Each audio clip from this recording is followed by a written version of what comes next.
Vamos dar logo o nosso pontapé nisso. Nosso pontapé não, é o nosso lançamento. Falando nisso, eu me lembro de uns gols. Daqui a pouco eu não vou conversar a respeito de uns gols que eu vi de handebol, com jogada ensaiada, coisa mais linda do mundo. Boa noite, Leonardo. Bem-vindo ao Bola na Rede. É um prazer imenso recebê-lo aqui.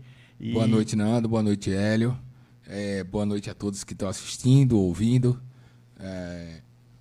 Estamos aqui para falar um pouquinho de handebol, falar um pouquinho da história, um pouquinho do que a gente já fez.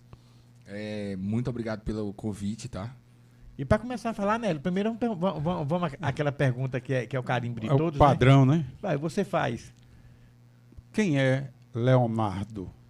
Professor Leonardo. Leonardo é um cara que se apaixonou pelo handebol por causa do professor Marconi, que esteve aqui recentemente, tá? Um abraço aí pro professor Marconi. E desde pequeno, ele pode até dizer assim um pouquinho melhor, mas eu sempre fui incutido com jogo, esporte, sempre gostei. E os caminhos me levaram até a realizar esse pequeno sonho que eu tinha de fazer alguma coisa pelo esporte. Trabalhar com o esporte, fazer alguma coisa assim como professor. E consegui realizar agora já. Mas eu sou contador de formação. Já há mais de 15 anos, mais de 15 anos atuo na área. E também atuo como professor na área da educação física, certo? Que foi algo que eu gostaria muito de ter feito e conseguir realizar esse sonho. Então, Leonardo é esse cara que... incutido. Eu acho que, dizendo como Marconi falava, era insistente. Marconi dizia que eu era insistente. É uma virtude nobre, né? Ser insistente naquilo que você quer. Não é à toa que a maioria dos líderes, a maioria dos gigantes, dos campeões, porque foram insistentes naquilo que pensaram, que desejaram, né? Verdade. E eu fui fisgado aí pelo handebol de uma maneira bem peculiar, assim, né? Eu tentei futsal, tentei voleibol, tentei outros, e eu nem sabia o que era handebol. Nem fazia ideia. E um certo dia eu encontrei o professor Marconi, perguntei, aí ele disse, tem um handebol. O basquete eu sempre achei o aro muito alto, inatingível, então eu não vou ter como colocar uma bola naquela cesta. Então, eu era baixinho e tal, e aí eu disse, não vou tentar basquete. Mas voleibol, fiz escolinha de voleibol, fiz escolinha de futsal, fiz tudo isso.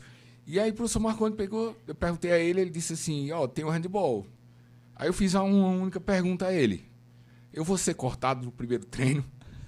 Porque eu fui cortado no futsal no primeiro treino, certo? E eu nunca fui também um jogador assim daqueles exímio jogador de futsal. Mas fui cortado no futsal. No voleibol tinha 50 pessoas dentro de uma quadra para jogar. Eu não tocava nem na bola. E aí eu desisti do voleibol e disse, eu vou tentar o handebol. E fui tentar.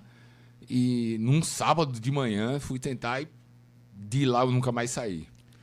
Ficou marcante quando ele fala num sábado de manhã. Isso é a prova de que ficou marcante esse início, esse encontro, né? É o primeiro amor. Verdade. Às vezes tem tantos Leonardo aí que ainda não encontraram o seu verdadeiro, o seu dom no esporte. Eu tô dizendo esses jovens de hoje, quando tiver a oportunidade, porque isso aqui está atrapalhando tanto. Com certeza atrapalha muito. A tecnologia, ela ajuda. Tanto é que nós estamos aqui, né, falando aqui através dela, utilizando, mas a tecnologia tira muito é uma concorrência muito grande com a prática esportiva, né? Quantos anos no handebol já? Já se vão mais, deixa eu ver. Comecei com 11, mais de 30. Então 41. 40 novinho. E ainda jogando. Agora eu já jogo Master, né? O adulto já não dá mais para acompanhar a molecada. Mas a gente joga Master e se envolve ali. E aonde acontece esse Master? Porque nós descobrimos aqui que acontece um Master lá no iate de basquete, né, Nando? Mas de handebol. De handebol, o Master aqui hoje em dia, ele é bem... tá nascendo. Por quê? Porque tem um espaço muito grande daqueles jogadores, dos grandes jogadores de handebol de Petrolina. E o Master, ele começou, tem acho que 6 anos, 7 anos mais ou menos, que ele se tornou viável para a gente aqui no Nordeste. Ele começou em São Paulo e essa turma já não pegou. Então, a turma que, quando começou o Master agora, aqui em Petrolina, são pouquíssimos. Tem algumas meninas também que estão participando, que descobriram, tá? Foram lá e participaram, viram que é bom, através da professora Vânia e outras. Aí tem Cidinha, Jeane, um monte, Cleonice, que começaram a jogar também. Só que com os meninos, praticamente só tem eu e quem começou foi a participar, eu e Francisco Júnior, que é professor também de educação física. Professor, acho que ele é professor do Colégio Auxiliadora, se não estou enganado. E também jogador de handebol, goleiro. Então, começou com a gente. E agora é que aqueles que começaram comigo, que jogavam adulto, estão chegando na idade master. Então, em Petrolina, a gente está começando um movimento para que, antigamente, você jogava escolares. E quando chegava ali nos escolares, você parava. Isso. Terminou a idade escolar, acabou. Aí começou a ter a oportunidade de jogar adulto, né? Com o Clube Dom Bosco, que foi o primeiro clube de handebol da cidade. E depois veio a gente, fundou o Clube Petrolina, que foi fundado por jogadores que eram crias de Marconi, né? E era um time Rogério, o time do Petrolina, viu? Muito bom. A turma da antiga aí, vamos dizer, os precursores, o handebol de Petrolina sempre foi muito forte. Mas que pena que ficou esse espaço muito grande e não tinha. Então, o adulto começou a ter o adulto. Então, você jogava escolares e você tinha perspectiva de jogar adulto. E aí, agora, além do adulto, você tem perspectiva de jogar Master. Então, essa primeira geração de Master está nascendo agora. Então vai fazer essa linha, né, Nando? Essa ligação. Esse espaço que tu falou, Leonardo, esse espaço foi de uma geração, essa geração de ouro, digamos assim, foi de ouro mesmo, essa geração de vocês, ou esse espaço depois não houve uma sequência? Não, porque não tinha essas competições Master. As competições Master são bem recentes. Então, esse pessoal que chegou no adulto, que jogou adulto pelo Clube Dom Bosco, quando deu a idade, aí não tinha mais onde jogar. E aí o Master surgiu, a Master surgiu e agora todo mundo está envolvido com uma série de outras coisas, parou de jogar e aí não consegue voltar, entendeu? Mas ainda tem gente boa, boa aí que poderia estar jogando. O Master tem categoria até 60 anos. Dá para tu, não? 60 anos. 60 anos. Tô chegando lá. Eu tive a oportunidade de jogar em São Paulo. Na realidade... E ver essa turma que eu tinha, que eu só vi pela televisão, os jogadores que jogaram seleção brasileira e tudo. E eu tive a oportunidade de ir para São Paulo jogar com eles o Master, né? O Master. Aí eu já fui jogar com uma equipe de Salvador. E Salvador tem um grupo já que já está mais tempo jogando Master. E aí só tinha eu aqui, o Júnior também, Francisco Júnior. E aí a gente foi jogar eu fui 2 vezes para São Paulo.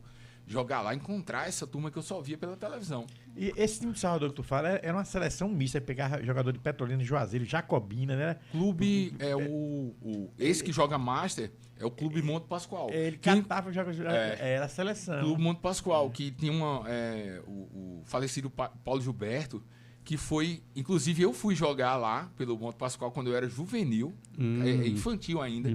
Ele tinha uma amizade muito grande com o professor Marconi.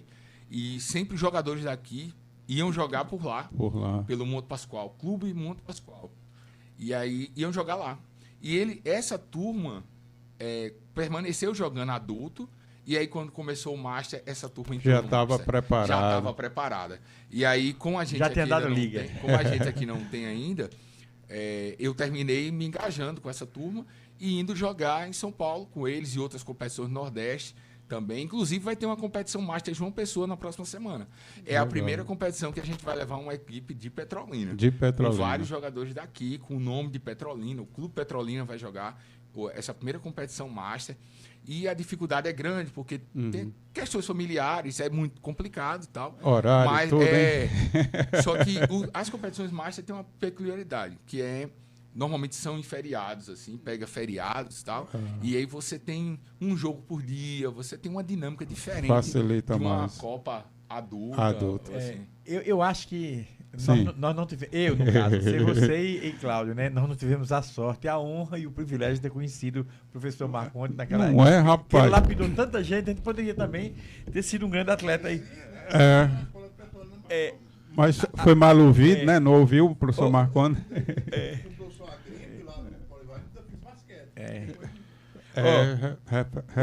O que eu vejo é o seguinte, né? Outras modalidades, boxe, vôlei, basquete, futebol, elas tiveram, o judô, o tempo foi passando, claro que foram acompanhando certas coisas, foram tendo alguma mudança. Como eu entendo um pouco da lei do handebol, daquela época, digamos assim, do aberto para o veterano hoje, houve muita mudança dentro das normas? Mudou bastante. Eu lembro que quando eu comecei a jogar handball, com meus 11 anos de idade ali, jogando jogos escolares, e eu paro para pensar o tanto que mudou. O jogo ficou extremamente dinâmico, muito mais rápido, muito mais participativo, o jogo era mais parado. Então, assim, o handebol sofreu uma mudança muito grande nesses 30 anos que eu convivo com ele, né? E eu tive a oportunidade de ver essa mudança. Então, hoje em dia, para aquela época, para o que é hoje, se a gente assistir um jogo, a gente acha que são jogos, esportes diferentes, em algumas situações. Então, se você tivesse, naquela época, com as mudanças de hoje, teriam ido muito mais longe? O time que você já foi muito longe, mas com toda essa modernidade, se fosse para aquela época, vocês iriam mais longe? Iria muito mais longe. E não só nós, como quem veio antes de nós, poderia ter ido muito mais longe. Para você ter uma ideia, a gente conseguiu ter aqui em Petrolina, nascer aqui em Petrolina, o maior jogador de handebol do país, que é Ivan. Ivan, ele não é só um jogador de handebol de Petrolina, ele é um jogador de handebol realmente do Brasil. Que se você chegar em São Paulo, todo mundo conhece ele. Certo? Claro que vai passando o tempo, vai surgindo ele seja o Pelé do handebol. Pelé do handebol. Porque ele conseguiu sair daqui e chegar lá e ser melhor do que todos que estavam lá. Então, Petrolina tinha um potencial muito grande. Já naquela época, tem até um professor em Recife, Vinícius Macieira, que ele falava que é o handebol matuto. Porque o handebol, ele saiu do interior para a capital. Não foi da capital que veio para cá. A gente sempre foi muito melhor do que a capital. Só que o tempo passa e as coisas mudam, e modernidade e tudo.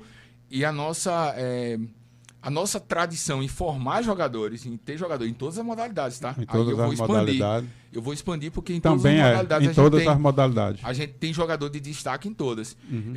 Mas, por exemplo, a gente produziu o maior jogador de handebol. E ele não só jogava handebol. Ivan jogava futebol, voleibol, handebol e tudo muito bem, excelente. E esse é vamos dizer assim, o alicerce, primeira grande referência que a gente tem do handebol. Então, assim, veio ele como jogador, que chegou, o cara disputou Mundial, disputou 2 Olimpíadas. Então, assim, ele chegou onde... O outro que veio chegar para disputar jogar a seleção brasileira foi o filho do professor Marquinhos Vinícius, que jogou, se não me falha a memória, Jogos Pan-Americanos pela seleção, acho que juvenil. Se não me falha a memória, se eu não estiver errado. Então, assim, depois de Ivan veio ele. E tem também a professora Nenega, que também foi seleção brasileira. Esse pessoal foi que fez a gente...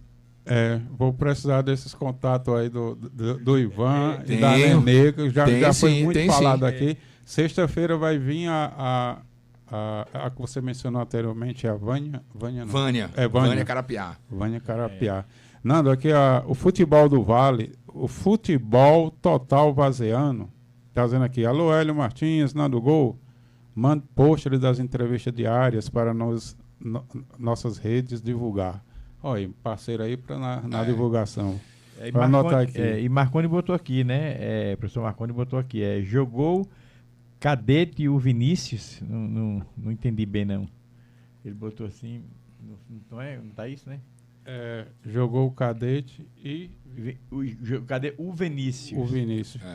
Outra referência. Ô, Léo, enquanto ele está dando uma olhadinha, é o seguinte, eu lembro muito de uma jogada de muita habilidade, muita velocidade, com muita técnica, uns gols do handebol que acaba saindo pela linha de fundo. É um jogo, umas bolas muito bem trabalhadas, que mata o goleiro, rapaz. Aí onde entra o treinador, né? Com essa técnica.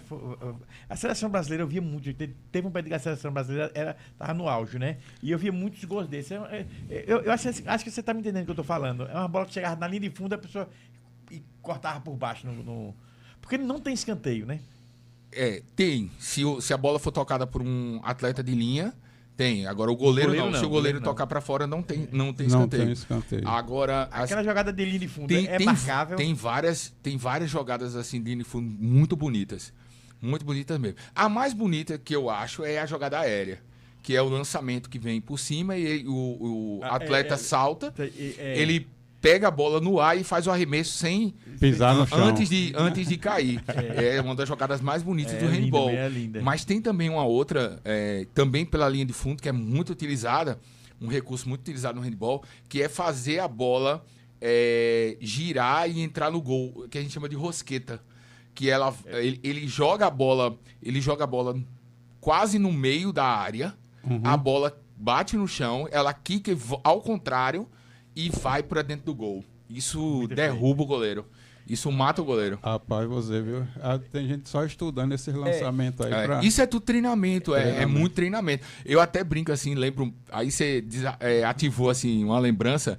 Professor Marconi, que ele vai lembrar disso, que ele não gostava muito quando a gente fazia isso. Ele dizia que a gente não podia inventar muito. A gente ele não deixava muito a gente inventar, não. A gente jogava bem. Porque muitas vezes se faz um recurso desse sem necessidade. Então, quando é sem necessidade, você não tem efetividade nenhuma. Então, isso é um recurso importante para você utilizar, porque tem muita jogada em que você tem ângulo quase nenhum para arremessar a bola. O que ele falou de Cadete e Vinícius, ele disse que jogou na seleção brasileira, os dois que jogaram na seleção brasileira. Sim. Que ele confirmou aqui. Tá certo. Aí, quando você faz um recurso desse sem utilidade, ou seja, sem objetividade, é brincar, né? É brincar. Aí o professor Marconi pegava a gente de jeito. Aí não tinha como, não. Eu acho que aí o Marconi não deixava, não. Eu acho que foi aí que o Josiel pegou na orelha de Bi. O Fernão. Porque ele às vezes fazia um lance que não tinha muita necessidade. E eu lembro bem que Marconi, ele já dizia logo, ó. Se você entrar na área, a bola por cobertura, é você saltar para arremessar e jogar por cima do goleiro. Né? Jogar a bolinha por cima do goleiro. Se errasse, ele já dizia logo, ó, venha, já corra logo, vá pro banco, que você vai sair. Se tentar e errar, já sai logo. Ele fazia isso com a gente. Mas assim, naquela época o handebol era de uma outra forma. Então, muitas vezes se fazia isso daí, que é uma jogada que você não pode. Você está de frente com o goleiro, com a bola na mão. É um recurso. Mas se fazia muito isso. E errava. Então a possibilidade de errar naquela época era muito grande. Então se perdia muita oportunidade de gol fazendo isso. E ele terminava brincando. Aí brincadeira, o professor Marconi não admitia de jeito nenhum. Tu lembra qual foi os jogos que vocês fizeram, que vocês venceram com o maior placar? Tu lembra? Lembro. Tiveram alguns placares bem interessantes, certo? O primeiro jogo de handball, com 11 anos, a gente ganhou de 32-0. No primeiro jogo. A gente ganhou 32-0. No ano seguinte, o primeiro jogo do ano seguinte, a gente ganhou de 34-0. Já teve um jogo também que a gente ganhou de 44-0. Isso quando eu era escolar. Ali Mirim ainda. Mirim. Já adulto, o maior placar que eu já vi, que eu já estive presente, foi num JOCIP, Seleção de Petrolina, que era o professor Marconi treinava, e o grupo era basicamente o grupo da gente ali do Clube Dom Bosco, basicamente esse grupo, e a gente ganhou o jogo por 59, eu acho, a 2 ou a 3. Mais ou menos grande isso. diferença. Isso é o que eu participei. Só que os outros tiveram, acredito que tiveram outros Resultados mais placares, eu elásticos, acho que né? isso pode ter sido. Mas que eu participei esses, que eu lembro. O melhor jogo é aquele jogo que, digamos que o clássico, né? Quando um jogo é difícil, vamos enfrentar fulano, que quando, por exemplo, você sai aqui para jogar em Recife, ou em Sergipe, ou em Salvador, alguma coisa assim, porque vão pegar um time já cascudo, aí de repente as coisas começam a fluir, começa a dar tudo certo. Parece que o atleta se solta como quem tá andando nas nuvens, né? Tudo que faz dar certo. Com certeza. Eu já passei por isso. Tiveram vários jogos assim, uma grande rivalidade que tem, uma antiga, que eu cheguei a vivenciar também, ainda vivencio hoje, mas era uma rivalidade, uma das mais antigas, Petrolina e Arco Verde no handball. É uma das rivalidades mais antigas. Mas nós temos também uma rivalidade muito grande com os clubes da capital. Clube Português de Recife, Sport, que também tem handball, o Sport Clube. Não aceitava perder pro interior. Não, era muito complicado. Então, assim, a gente fez muito jogo bom. Tanto as gerações antes de mim, né? Marquinhos, Armindo, Nonato, essa turma aí, e eu vou falhar aqui porque tem muita gente boa. E Júnior também, né? O goleiro. Só para citar assim, alguns, muitos jogos. Tanto é que no primeiro ano de clube Dom Bosco, o clube foi vice-campeão pernambucano. Ganhou o primeiro clube, um dos poucos clubes a ganhar do Português dentro da quadra deles. E foram jogos memoráveis, jogos assim, muito disputados, decidido ali no finalzinho do jogo. Dessas coisas que mais evoluíram, que eu me lembro que no menino falar aquele da cola, que botava a cola, não dá acertando na quadra por causa da cola, né? Não lembra? Foi ele mesmo que falou. Foi ele mesmo que falou. Sim, sim. Das coisas que mais evoluíram, eu acho, do handebol, foi a bola, não? Não, assim, a bola melhorou muito. Foi? A bola, assim, o handebol ele mudou bastante. Tanto a bola, quanto a quadra, os tênis, a cola, a própria cola. Tudo isso evoluiu muito. A gente tem bolas hoje bem leves. A gente tem bolas com boa aderência. Mas a cola também tem colas que antigamente... E permitida a cola? Então, ela é permitida. Ela faz parte do jogo. Faz parte do jogo. Ela faz parte do jogo. O problema, hoje em dia, é que vários pisos, que antigamente você não tinha esse problema de piso. Por quê? Ou você tinha um piso de cimento, né? Aquele cimento queimado, taco, vamos dizer né? assim, ou o piso de taco, de madeira. Não tinha muito esse problema, essa é a questão. Só que com os pisos novos, a utilização da cola, se você não utilizar colas de boa qualidade, você estraga o piso. Então, o que está acontecendo? As quadras... quem é dono da quadra, né? Quem administra a quadra está proibindo o uso da cola. Porque pelo futebol, pelo que me informaram, não diz que é proibido, mas não é permitido no futebol o goleiro usar cola na luva. Mas o goleiro do Flamengo contra o Fluminense, ele foi pego, ele passando cola na luva.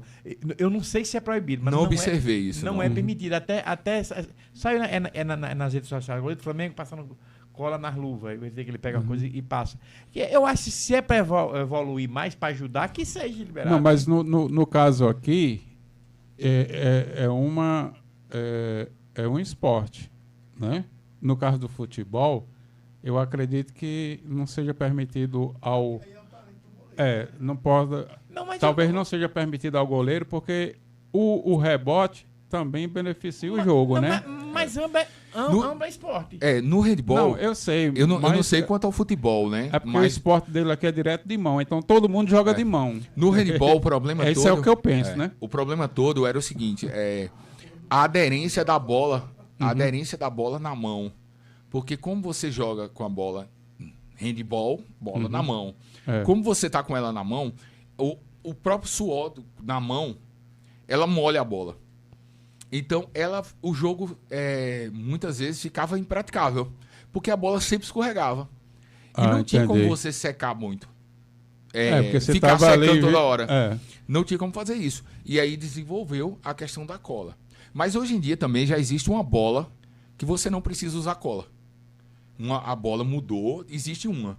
O problema é que a gente vive num país que é muito complicado pro handball.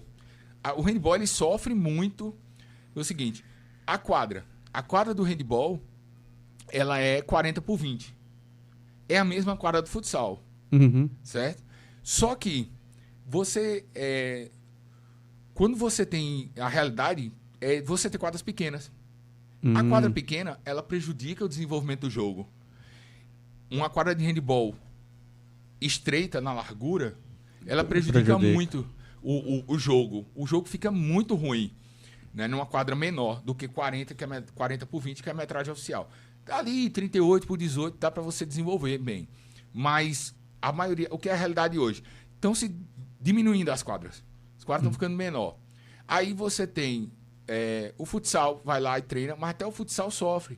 Porque quando você vê e joga a Copa TV Grande Rio, chega na quadra do Sesc, ela é 40x20. E aí o atleta nem tem a resistência física, porque treina em quadra pequena. Prejudica até o futsal. Então, assim, a cola, ela é para o handball um item obrigatório. Tanto é que na Europa, né, que é o handball, o berço do handball na Europa, lá o handball é como se fosse o futebol. A torcida, popularidade, tudo. Tanto é que eles estão tendo dificuldade com o futsal lá. Por quê?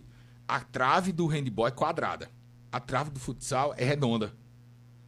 E na Europa, eles não querem saber de futsal. Eles querem handball. É o inverso. Então, a gente... E aí, como eu estava dizendo, o Brasil ele tem umas particularidades.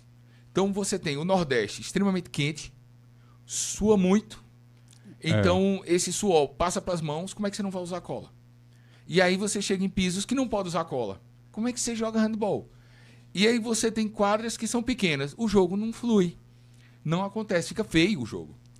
Na verdade, você falando aí, eu lembrei do time de Nando aí, que é time de 7. E aí vai treinar no Sete Senato daqui. De 6, que é 6. O campo é menor, para depois ir para uma competição maior. Ruim, viu? Ruim. A gente tem essas questões. Então, o handball, ele sofre muito com isso. As quadras que são construídas em escolas hoje são padrões que eu nem sei quem é que pensa uma coisa daquela. Porque até para dar uma aula de educação física é ruim. É ruim. Mas eles pensaram naquilo, achando que aquilo ali é a melhor cor do mundo. Deve ser porque, assim, com o dinheiro de uma quadra boa, você faz 5 daquela. Então deve ser isso, né? Às vezes eu vou passando aí e vejo umas obras nas ruas, fico analisando aonde estudar aqueles engenheiros, porque... É difícil. Qualquer servente saberia que daria errado. Mas se vocês verem quadras que estão sendo construídas em algumas escolas aqui do estado, vocês vão ficar perplexos. Qual é a potência? Eu não chamaria nem de quadra. Qual é a potência hoje? Qual é o país, a maior potência do handebol hoje? Hoje o handebol ele é dividido em potências assim. França, que é a atual campeã europeia, ganhou agora. Dinamarca, que é a atual campeã mundial, tricampeã mundial. Aí você tem Espanha, que antes da França ser campeã agora, a Espanha foi bicampeã europeia, né, seguida, consecutiva. E a Dinamarca ganhou 3 mundiais seguidos. As últimas 2 Olimpíadas, tanto a do Rio quanto a de Tóquio, a final foi França e Dinamarca. Os Estados Unidos não entram nesse meio, não? Não, os Estados Unidos não tem handball. Não. Teve na Olimpíada de 96, porque é obrigatório. Que é obrigatório. É obrigatório ter, eles colocaram, tem que ter. Talvez eles tenham feito um time lá de jogador de futebol americano. Eles pegaram... Aí botaram assim, montaram um time para cobrir tabela. Eles saíram buscando assim por perfil, selecionando biotipo e tal, para poder montar a equipe que jogou. Mas não tem. Então, assim, o Brasil, inclusive, essa semana agora, o Brasil disputou o pré-olímpico. Infelizmente, o masculino vai ficar fora da Olimpíada, ficou fora, mas jogou muito bem. Jogou muito bem, disputou muito bem, de igual para igual, tanto com a Espanha quanto com a Eslovênia, que eram... E com o time do Bahrein, se não estou enganado, que foi outra equipe. Era o pré-olímpico, eram essas 4 seleções, classificavam 2, e as 2 europeias é que foram classificadas. Antes que eu esqueça, também o Brasil é muito bom no handebol feminino. O handebol feminino, o Brasil é dominante aqui na América como um todo. E a nível mundial também é muito bom. Caiu um pouquinho, inclusive foi campeão mundial, né? O Marcos Campos está dizendo aqui que os Estados Unidos tem sim. E uma coisa, Nando... Grande Marcão. Marcos Campos. Marcos Campos. Uma coisa que me surpreendia há pouco tempo é quando dizia o Brasil ficou fora, o Brasil foi eliminado. Isso me dava uma tristeza, uma dor. Mas agora é tão comum assim. Falou, o Brasil foi eliminado. É uma coisa normal para mim. Não sei porquê, rapaz. Eu achava que no handebol o futebol feminino era melhor do que no masculino.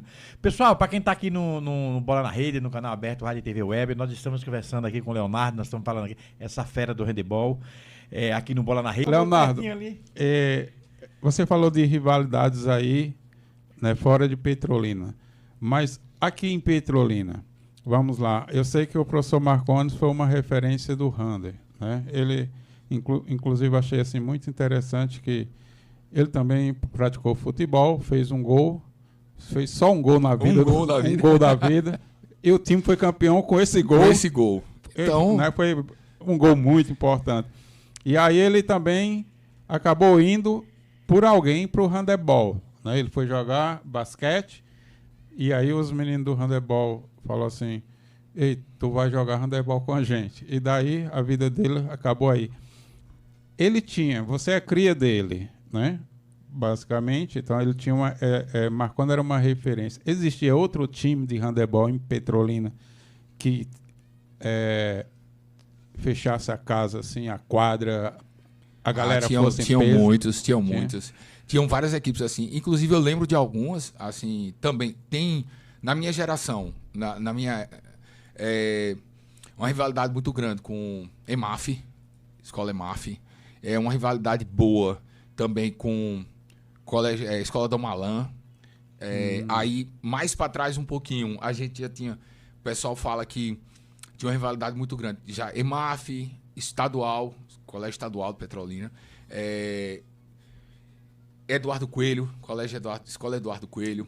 Então, tinha essas rivalidades, tá? E eram jogos, assim, fenomenais. Na época só existia a quadra do Senai ali.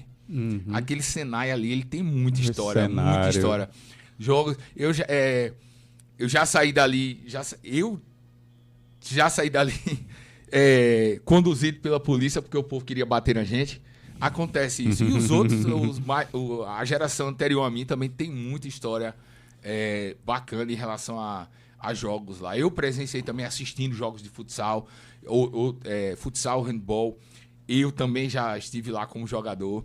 Então tinha essas rivalidades assim na cidade. Mas também tinham rivalidades grandes, mas também muita gente bacana que a gente construiu até amizades, né? Que legal. A gente tinha uma rivalidade com a equipe da EMAF, que num determinado momento a gente juntou as equipes para disputar um torneio e dali nasceu boas amizades. Que legal. Também. Eu lembro que o Bi aqui, ele falou da rivalidade, né? Eu não lembro qual foi os clubes, né? Porém, no jogo que as duas equipes foram jogar, não foi permitido entrar torcida.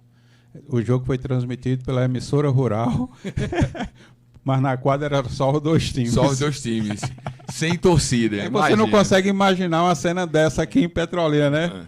Porque hoje em dia, o que você mais vê, assim, que tem mais público é a Copa TV Grande Rio, na minha visão, certo?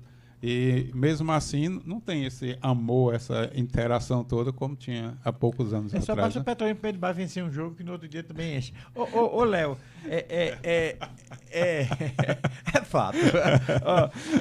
A gente sabe que antigamente a gente não via 0x0. Era muito difícil antigamente de ver 0x0 no futsal. Era muito difícil você ver um 0x0. Hoje você vê com muita facilidade 0x0 no jogo de futsal. Mas ainda digo, tem dois tipos de esporte que a torcida vai, que ele raramente vai ver um 0x0, que é o handebol e o basquete.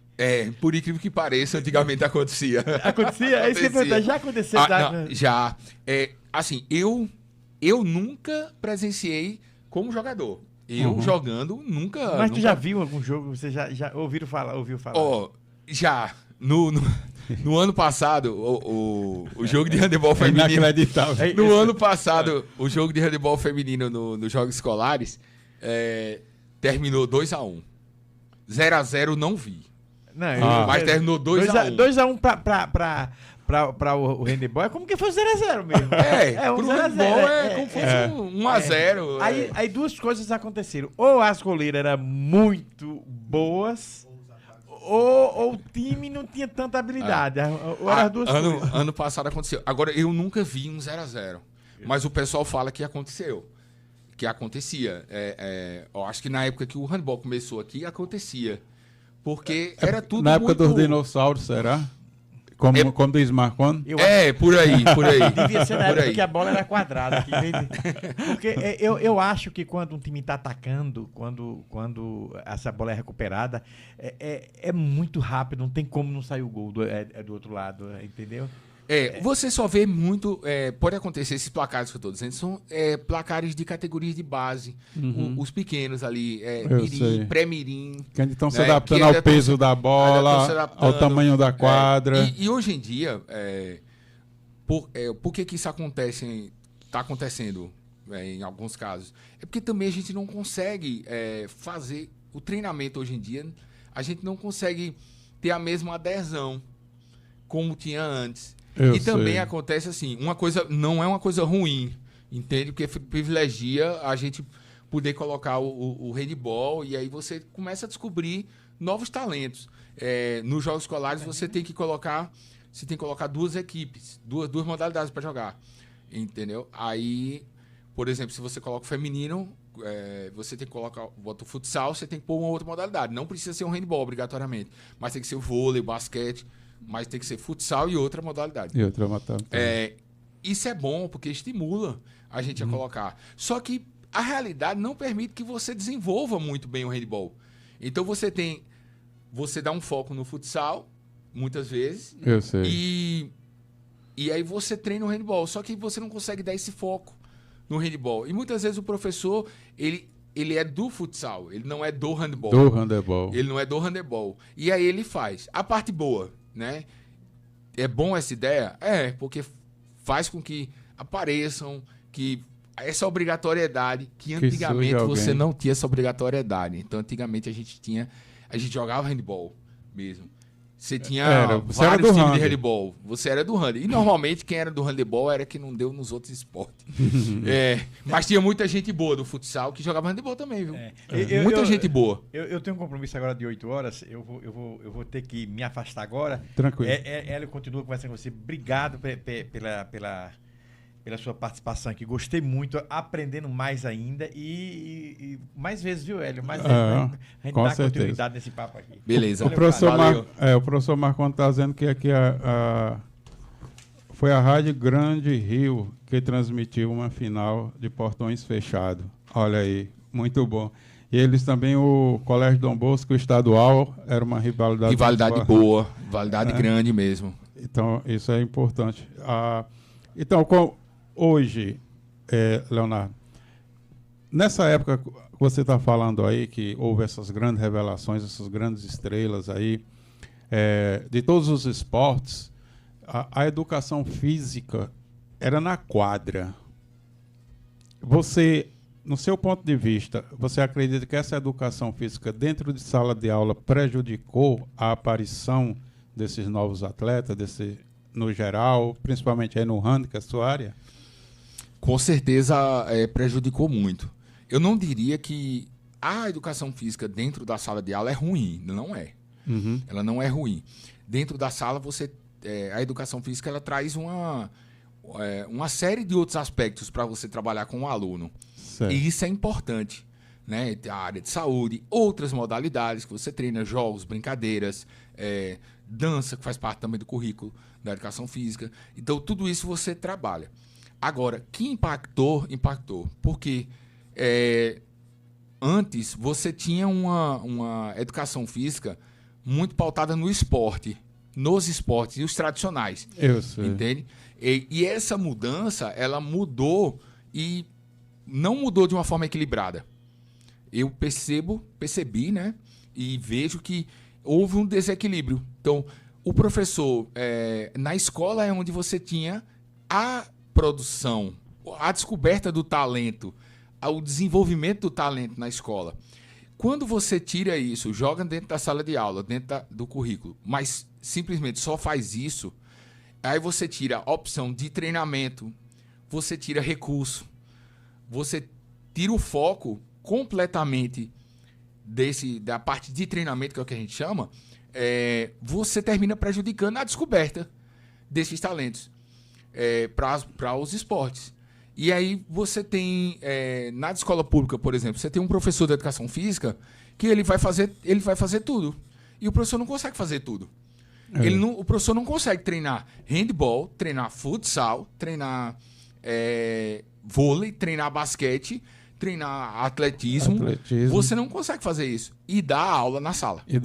Então você não tem nem carga horária. Porque se você fizer isso aí, você praticamente triplica, você vai morar você vai morar dentro da escola. Nas escolas particulares, você já tem a possibilidade de ter o professor que faz o futsal, o professor que faz o handebol, o treinamento. Então, ali fica melhor de você desenvolver. Mas aí, a escola particular já tem uma outra dinâmica hoje em dia, que o mercado busca outra situação e termina atrapalhando o desenvolvimento. Então, eu vejo que essa entrada na sala de aula, ela foi ruim porque você trouxe para dentro da sala de aula e abandonou o resto.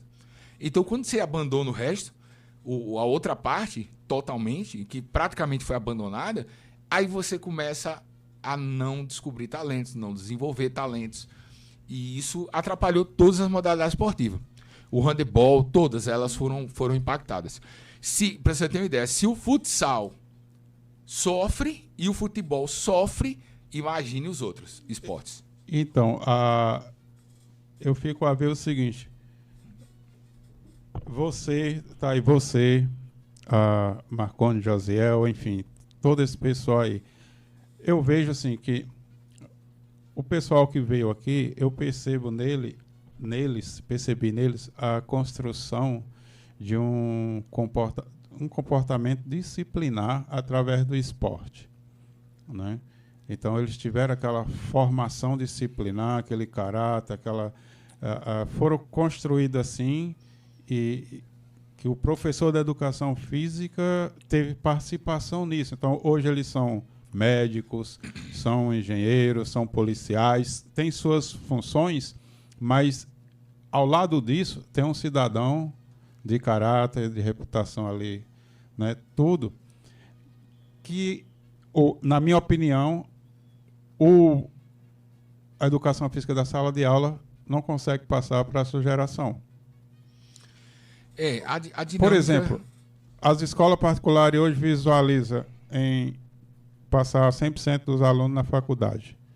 Eles serão bons médicos, mas eu acredito assim que esse médico de hoje, ele não vai ter as mesmas qualidades do médico que foi na época da educação física na quadra. Esse é meu ponto de vista. Faz sentido. A gente não tem como mensurar, mas eu tenho certeza que isso interfere de alguma forma. Por quê? A questão do equilíbrio. As coisas são feitas e elas terminam pendendo tanto para um lado que o outro ele vai ficando totalmente esquecido. Só que ele é importante. A gente sempre diz, Marconi é o pai de muita gente. Marconi é o pai da gente. Pô, e é muita gente, viu? É muita gente. É muita gente. Ao longo desses anos aí que ele esteve dentro da escola, que ele está ainda. E tá. ele ainda tá produzindo filhos, viu? Ainda está produzindo filhos aí, não parou, não. Mas a gente tem aquele respeito. Pra você ter uma ideia, eu estudei no Colégio Dom Bosco, né? Onde Marconi é professor, e a gente tinha mais medo dele do que da direção da escola. A gente tinha mais medo dele do que da direção da escola. Então, assim, era aquela figura que trouxe pra gente o limite, que também soube puxar a orelha, mas também soube passar a mão na cabeça, dar a palavra de apoio, fazer aquilo ali. E hoje em dia, a dinâmica já não permite isso. Então, a gente termina acontecendo. E tem outros nomes, assim, por exemplo, o Sotacílio. O professor Otacílio também é o pai de muita gente aqui.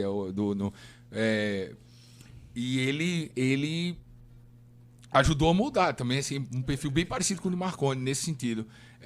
Então, essa figura, ela hoje em dia fica prejudicada. Essa parte de ser professor, porque você termina não conseguindo se envolver tanto e não consegue, você está na sala de aula, está no treino.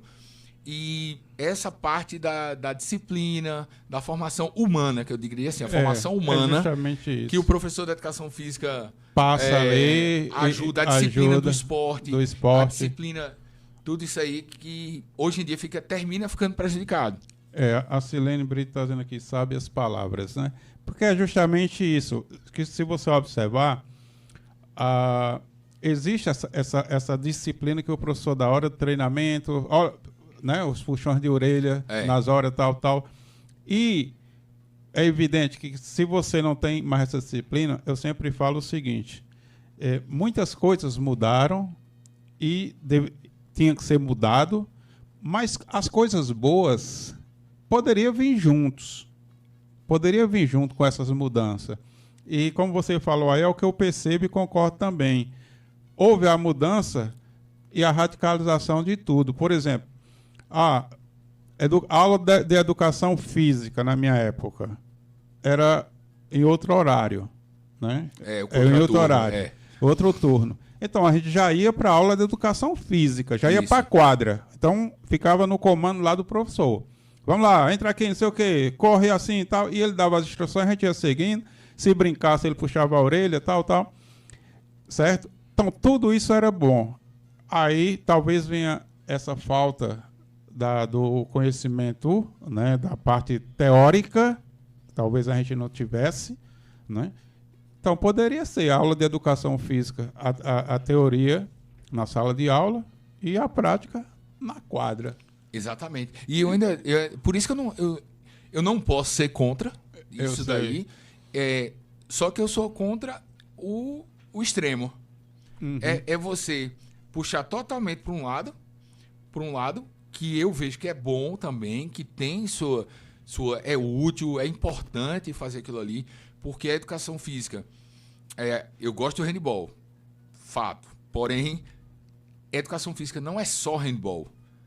Tá? Mas aí, você não ter a oportunidade de você poder fazer o treinamento, a outra parte para desenvolver talentos, desenvolver habilidades. E aí você termina prejudicando um outro lado. E a gente está vendo esse reflexo aí nos esportes hoje em dia. A impressão que dá é que parou de aparecer. Por que parou de aparecer? Por que isso acontece? É exatamente por causa desse extremo, né? E agora, mas assim, tem alguns celeiros aqui, algumas situações que eu sempre digo que não parece que não para, não. Ali é uma fonte inesgotável, né? Tem aqui o Eduardo Coelho ali, que a gente chama de Alto Cheiroso, Baixo São José. Pronto. Para ali tem alguma coisa interessante que sai jogador de handebol dali. Ali é uma fonte, espero que inesgotável, de jogador de handebol. Vou buscar a fonte para a gente descobrir esse segredo. Mas, professor Leonardo, suas palavras aí de agradecimento, se você quiser agradecer alguém na sua vida, alguém que, enfim, se você uma mensagem de apoio para a sua juventude aí do handebol, alguém que pode ter lhe patrocinado em algum momento da vida, pode falar o nome da marca ou do comércio. O tempo é seu. Obrigado. Rapaz, tem muita gente porque eu poderia agradecer, tá? Muita gente que eu poderia agradecer. Primeiro, a gente sempre agradece a Deus, né? A Deus. E eu fico feliz de ter conversado num belo dia ali durante a semana com o professor Marconi e ele ter me incentivado, ter dito as palavras mágicas: você não vai ser cortado no primeiro treino, não. Você treina, se você for bom, se melhorar e tal, for bom, aí na hora dos jogos você vai. A gente seleciona depois. Pronto. Essas foram as palavras mágicas que Acolhedor, ele foi a palavra mágica. Que você imagina, eu já tinha sido cortado no futsal em 5 minutos, né? Eu nunca fui um extraordinário atleta.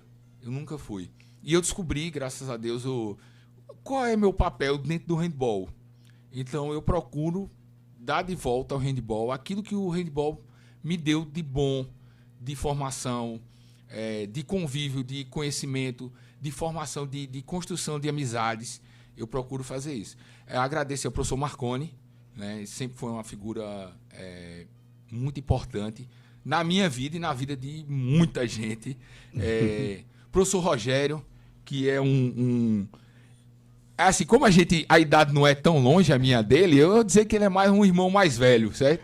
Aquele irmão mais velho que você briga, que você discute, mas que no final a gente se entende e dá tudo certo. E agradecer a Marcão, o professor Marcos Campos, que mandou uma mensagem agora, professor Otacílio, agradecer meu pai, minha mãe, agradecer muito a meu pai também. Meu pai, eu não sei se ele tinha intenção, né? Porque naquela época eles tinham muito... vinha de uma realidade, né? Saindo da roça, aquela coisa toda. Tá. E você sempre fica preocupado. Seu filho muito incutido por esporte, por bola, por aquela coisa toda, por jogo. E aí você fica preocupado. Eu acredito que ele se preocupou, e com razão, disso daí.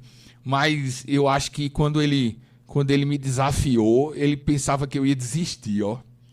E eu acho que eu agradeci a ele por ter me desafiado, sabe? Eu lembro bem porque eu queria uma joelheira, na época a gente jogava de joelheira, né? Umas joelheiras grandes, assim, que era usada para voleibol. E a gente usava elas. E ele disse que só ia comprar a joelheira se eu fosse jogar os jogos. Eu acho que ele pensou que eu fosse desistir, né? Mas eu não desisti. Ele foi mais combustível, né? Então, assim, agradecer a todos aqueles que contribuem, os atletas, que basicamente a gente tira do nosso bolso, mas tem sempre os parceiros que chegam junto,